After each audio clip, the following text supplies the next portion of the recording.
ఒక స్త్రీని సభ మధ్యలో అవమానించారు. మహాయోధులు చూస్తూ మౌనంగా నిలబడ్డారు. ధర్మమున్న రాజ్యంలో అధర్మం గెలిచిన రోజది. ఆ రోజు చేసిన పాపమే మహాభారత యుద్ధానికి అగ్నిపెట్టింది. హస్తినాపుర రాజసభలో యుధిష్ఠిరుడు పాసాటకు కూర్చున్నాడు.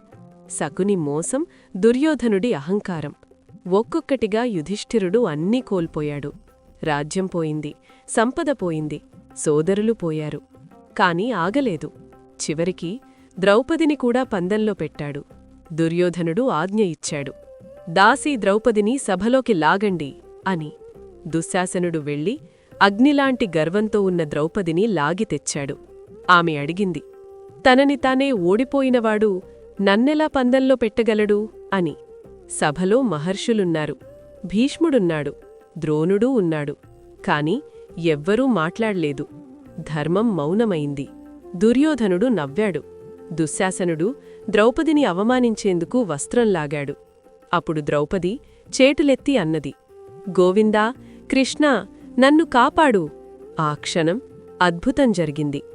ఎంతలాగినా వస్త్రం అంతమవ్వలేదు. కృష్ణకృప సభను కప్పేసింది. దుశ్శాసనుడు అలసిపోయాడు. దుర్యోధనుడు కోపంతో మండిపోయాడు.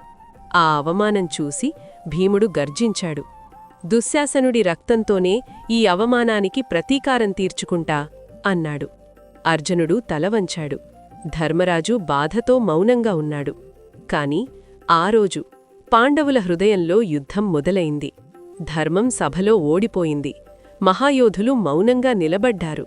స్త్రీ గౌరవం అవమానమైంది. ఇది రాజ్యపోరాటం కాదు. ఇది గౌరవం కోసం యుద్ధం.